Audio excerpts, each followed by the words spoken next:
Well, good morning, Facebook, Instagram, family. Um, I do have a TikTok channel, but it's not really.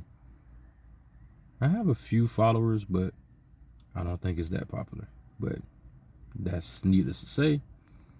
I'll just say good morning, family and friends and um, associates. But coming to you again with another video. I promise you going forward, we will fix this issue that I'm having with I'm gonna get a stand. So we will fix this issue. So these first couple videos are gonna be a little raw because I want to, in the future, I will do some editing. Of course, I gotta show off some of my graphic design skills. So there will be other stuff that I'll do in future videos, but right now, it's more about the content and what I'm speaking about. So just for a moment, I want to talk about dating as it pertains to a gentleman like myself. I know that there's different calibers of men out there. I know there's men that have riches that are making like 6 figures or more. There's men out there that are, in the medium range, just kind of maybe they just got out of school and they're working in their degree. Maybe this is like their first job that they got in their field. So they're making like decent money. And then you have those that may be starting over. Those that may have went through divorce. Some people, unfortunately, had a run-in with drugs, alcohol. You just never know what people go through. And maybe they're coming back from that. And it's a whole process where they're at a lower level. They're just trying to make it. So I would say for me, I'm kind of in between because I did what most people probably would be too afraid to do. And I know that you have to crawl before you walk. So just know that I'm not only doing what I love doing, I'm also doing stuff that I just have to do to pay the bills. So I put it that way. But I am getting to do what I love to do, which is graphic design. I love designing. I love creating. I love making things that make people stop and think. Things that represent Christ, that represent what I was born and raised, what my family was raised to talk about, speak about, just live it. I know a lot of people quote the Bible all day. Some people can tell you scriptures all day long, but it's funny. One of my church members, she grew up in the church with me, and her husband is a pastor. And I saw just probably about 30 minutes ago. Now, I don't know when she posted it, but I saw it probably about 30 minutes ago. But it just speaks clearly to what I was just saying, that she said you can know the word, you can speak the word, but are you actually living it? There's a difference. Now, I may have quoted her incorrectly, and I do apologize. I apologize if I said it wrong, but the main gist of what she was saying is it's a difference between knowing it and actually living it. So that's just wanted to put that out there. But I wanted to focus more on just because I don't want my channel to be somber, to have people getting like down. I want to keep things upbeat and keep things funny.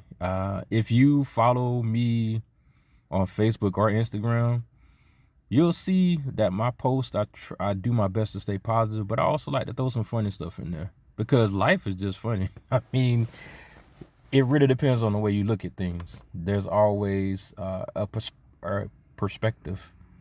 I always feel that I'm an optimist.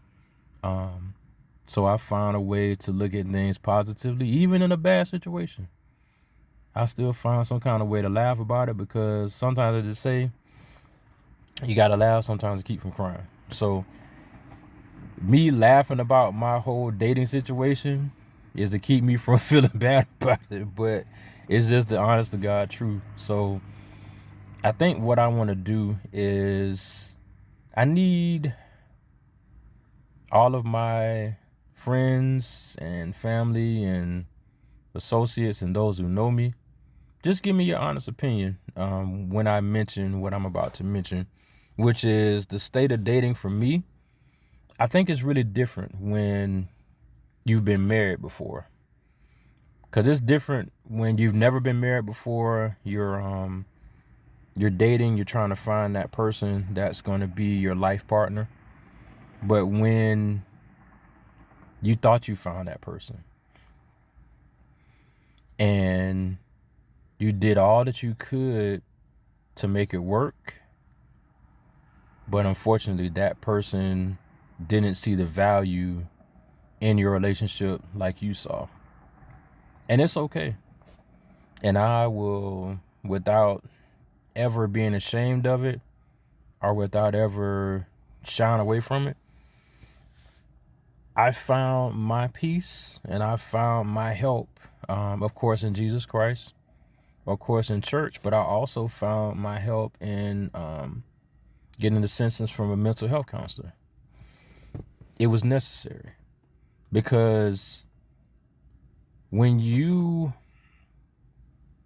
in a relationship with somebody in the way that I am, I'm all in. Like, I'm not halfway in. I'm not partially in. Like, sometimes I could be 150% in, and the other person, they may not meet that same level, but that's just me. Because when I am serious about something, I put my all into it. So just saying that transition from being married, going through a separation, then a divorce, and getting back out there. Now, one thing I will say, and those that are married, those that have been divorced, and those that have found a second chance at marriage, I would like for you to comment about this also.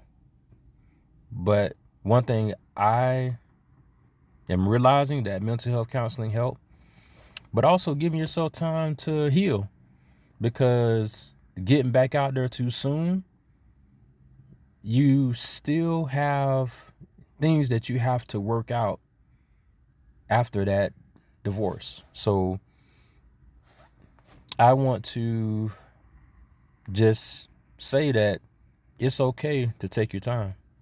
And I'm learning that. I'm learning that being on my own and learning myself again, it's a good thing. I mean, I have to say that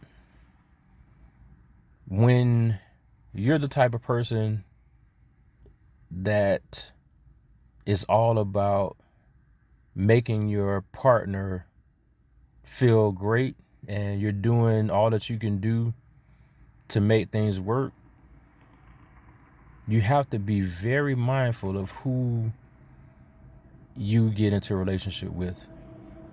Because if you find that wrong person, and I'm going to just say it,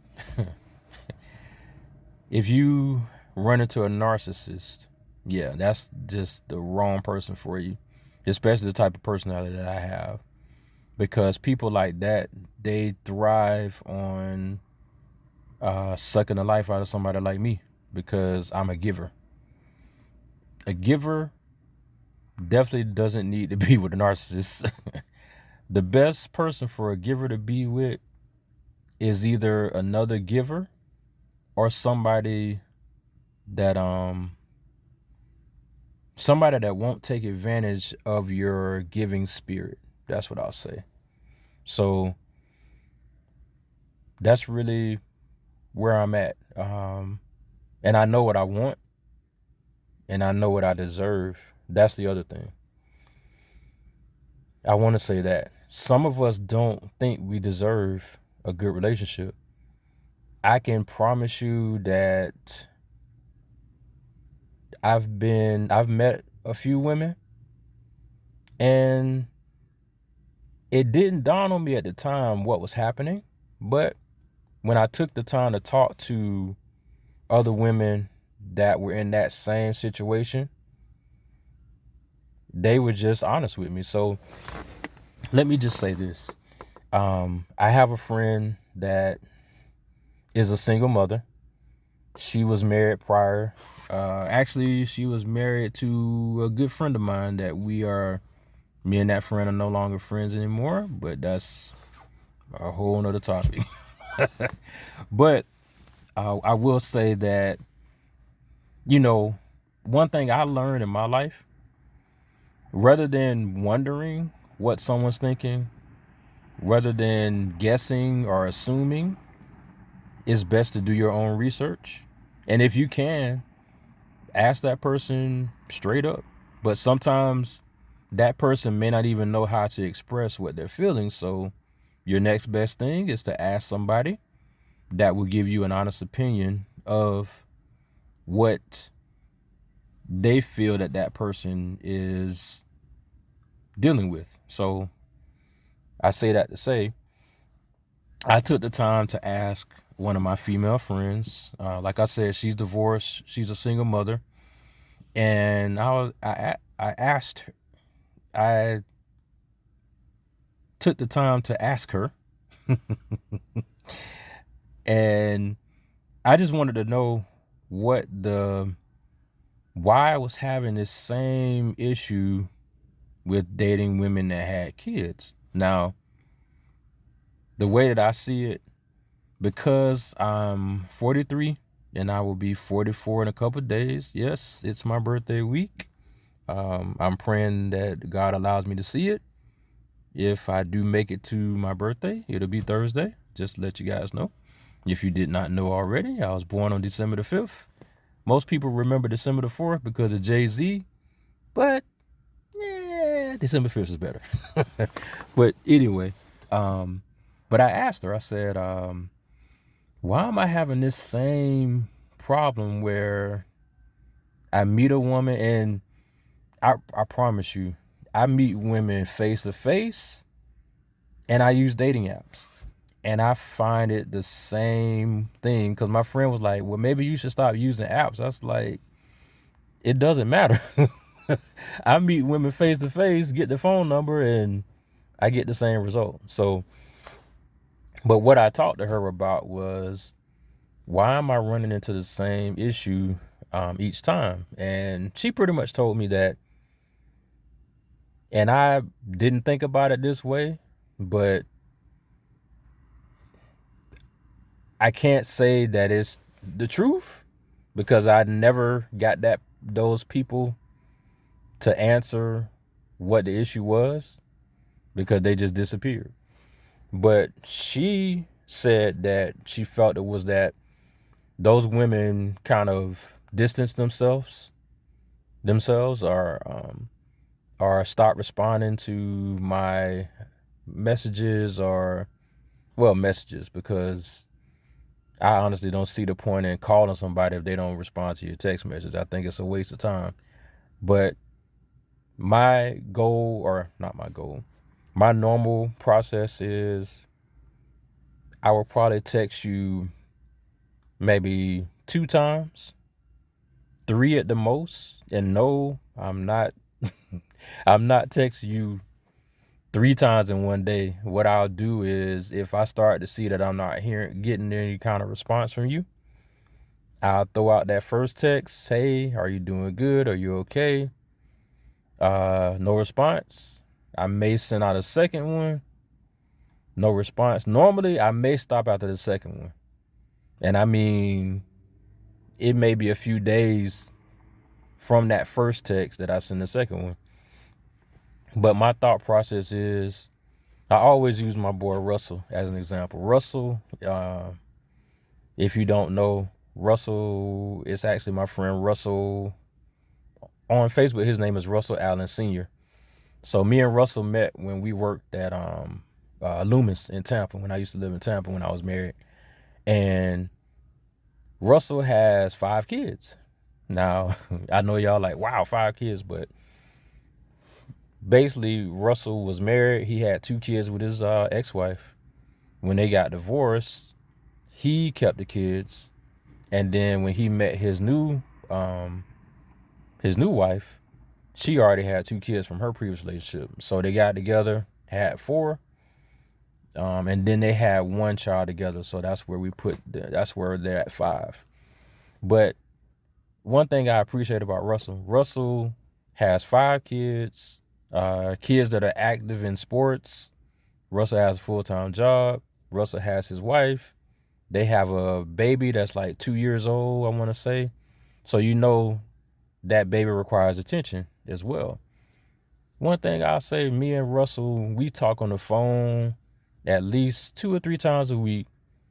We text pretty much mostly during the week. During the weekends, I understand he's with his family, so I don't really try to bug him because I know that's like all day family time. And then Russell's a gamer, so he needs his time to game too. But what I'm trying to get at is, I look at Russell and I say, if Russell has 5 kids, a wife, a full-time job, other activities that he gets involved in, but he can still find a moment to speak to me for a couple minutes or text me, I just kind of call it, you know what, when a woman try to say, I'm so busy. Let me do the air quotes, busy. So I say that to say, if somebody is too busy to make time for you, don't waste your time. Time is precious. Time is something that you can't get back. So I promise you, there's somebody out there that will make time for you. So just to wrap this up, because I didn't want this video to go too long. It's longer than I wanted it to be, but we're going to work with it. My main point is, I'm realizing that dating now, being a person that was married that's divorced, I am looking to get married again one day, but I will take my time this time. I will admit, I did rush into my last marriage, and I did miss, well, no, let me correct myself. I saw the red flags, but I ignored them. And that's another thing that I will say, please don't do. When you're dating out here, if you see red flags, address them. Now, it's up to you whether you want to continue to deal with that person and their red flags and their issues. But it's also up to you that if those red flags are deal breakers, move on. Don't waste your time. But I'm just wanting to kind of reiterate and say that dating now has been different for me, because I noticed, compared to before I was married to now after being divorced, women have really changed as far as they're not being influenced by older women, as far as like family members or mothers in the church, or even their parents or their own mothers. Their influence is social media and these struggle rappers, as Corey Holcomb says, and these Instagram models and these content creators, as they call them, which we know what they really do. But I'm realizing that if that is their influence, I'm not surprised why it's not working for me just yet. And I'm not saying it won't work, but I'm just saying that it's important to have standards. And there's nothing wrong with having standards, because standards separate us from dealing with situations that could endanger our life, could endanger our finances, and endanger our soul. So I'm standing on business and just saying that if you don't feel like I'm important enough to make time for me, please tell me from the beginning and I'll move on. I won't waste my time. But I promise you, if you make time for me, I'll make time for you. All right. Let me end it here. Didn't want it to run this long, but still, just there'll definitely be a lot more videos about dating and social interactions, sorry. And also, I'm gonna throw a little bit of everything in here. But the main thing is, it's gonna be positive. It's gonna be truthful, and it'll just be my opinion. I'm not the master of this world. I serve the God who created this world. So don't think that you have to do what I suggest. I only would make suggestions to you. It's best for you to make your own decisions. I would suggest don't follow, be a leader. And even if you have to lead your own group of just one, which is you, that's fine too. I mean, think about it.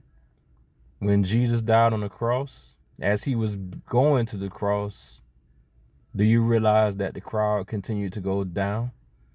Like, I mean, down to when it was just really just him. Think about that. Think about the fact that he had a huge group of followers, but as opposition, trials and tribulations, and everyone wanted him crucified, even his own disciples disappeared and he was left alone.